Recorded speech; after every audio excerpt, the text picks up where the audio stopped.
sir. అందరికీ నమస్కారం. ఎలా ఉన్నారు? ఆహా, ఇదే కదా కావాలి. చాలా సంవత్సరాలు అయిపోయింది బయటకు వచ్చేలాగా. సో కాంత ఏంటి చెప్పు, ఏదో అంటున్నావు తర్వాత.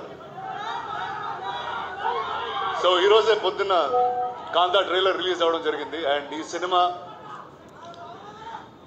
కాలం అన్నది ఒత్తి సినిమాని రీక్రియేట్ చేయగలుగుతుంది. జై హో దా. ఓకే సార్, బాగా రౌడీగా మీరు అసలు.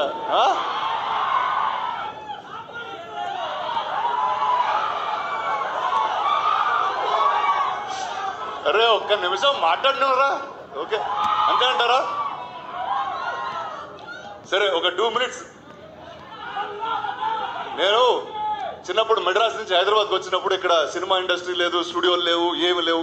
రాళ్ళు రప్పల మధ్యన వచ్చాం మేము. యాక్చువల్లీ ఏంట్రా మధ్యలో మాట్లాడలేదురా, మామూలుగా మాట్లాడుతున్నాను రా రే. ఏదో చిన్ననాటి జ్ఞాపకాలు ఏదో చెప్పుకుంటున్నాను. చెప్పుకోని ఎవరా నన్ను? నేను ప్రిపేర్ అయ్యి బాగా వచ్చాను మీతో ఏదో మాట్లాడేద్దామని. అసలు ఆగనవట్లేదు. ఓకే కానీ చెప్తాను. సో ఆ టైంలో ఇక్కడ అన్నపూర్ణ స్టూడియోస్, పద్మాలయ, రామానాయుడు స్టూడియోస్ ఇవన్నీ కడుతున్నప్పుడు వాళ్ళందరూ మాట్లాడుకునే ఏంటో తెలుసా? విజయవాణి స్టూడియోలో ఇలా జరిగిందంట, ఏవిఎం స్టూడియోలో ఇలా జరిగిందంట అని, ఇలా స్టార్స్ గురించి. అంటే ఇప్పుడైతే ఇంత పెద్ద మీడియా, సోషల్ మీడియా మీరు అందరూ ఉన్నారు. అప్పుడు స్టూడియో లోపల జరిగే విషయాలు చాలా తక్కువ మంది తెలిసాయి. బాలయ్య గారు కూడా అక్కడి నుంచి వచ్చారా నాతో పాటు. సో అలాంటి ఒక సెట్టింగ్ లో సెల్వ నాకు ఒక కథ చెప్పడం జరిగింది. అండ్ చెప్పి చాలా సంవత్సరాలు అయింది కూడా. బట్ ఆ రోజు ఆ కథ విన్న వెంటనే ఖచ్చితంగా ఈ సినిమా చేయాలి, నేను ఏదో విధంగా ఈ సినిమా ముందుకు తీసుకెళ్లాలన్నప్పుడు ఆ సినిమాకి ఎవరు కరెక్ట్ అంటే, నాకు తెలిసి ఇండియాలో ఎవరన్నా ఒక పీరియడ్ కథ రాయాలి అని అనుకుంటే కూడా మొట్టమొదటి వ్యక్తి అదిగో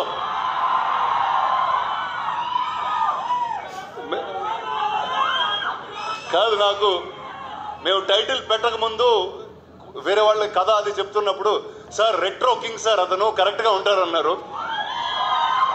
కానీ ఈ సినిమాలో మేము చెప్పాం ఖచ్చితంగా నవంబర్ 14 తర్వాత మీరందరు ఇతన్ని నట చక్రవర్తి అని పిలుస్తారు. అండ్ సెల్వా గురించి ఏం చెప్పాలంటే, ఆయన ఎంత ఆథెంటిక్ మనిషి అంటే, ఒక డైరెక్టర్ పాత్రకి ఎదిగెదిగి ఒక డైరెక్టర్ గారినే పట్టుకొచ్చారు. అది సముద్రగణి గారు. ఆయనతో ఆబ్వియస్లీ ఇంతకు ముందు ఆయన కొడుకుగా చేశాను. అండ్ ఇప్పుడు చాలా వేరేగా ఉంటుంది మా రిలేషన్షిప్ ఈ సినిమాలో.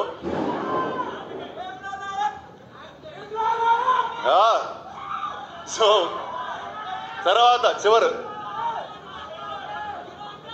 ఈ సినిమాలో ఒక కొత్త నటి కావాలి అన్నప్పుడు ఇందాక మేడం చెప్తున్నారు 100.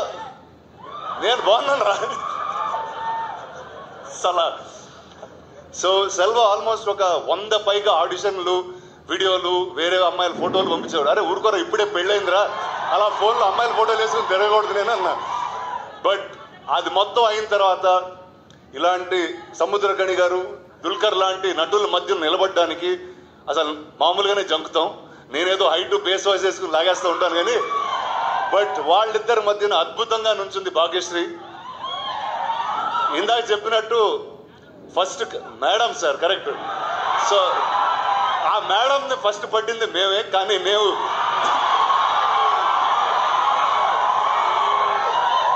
మేము సినిమా తీసే డిలేలో ఆవిడ తెలుగులో సినిమాలు చేసి పాపులర్ స్టార్ అయిపోయారు.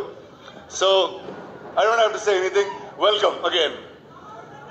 అండ్ ఈ సినిమాకి మ్యూజిక్ మొట్టమొదటిసారి నేను సినిమా చేస్తున్నాను అనగానే ఆదిత్య మ్యూజిక్ వచ్చి తీసుకున్నారు ఈ music. Sir thank you sir మీ సపోర్ట్కి అట్ ఎనీ పాయింట్. నువ్వే పాట పాడుతున్నావురా? సరే ఓకే, నవంబర్ 14 మిమ్మల్ని థియేటర్లో కలుస్తాం. And thank you, all the best.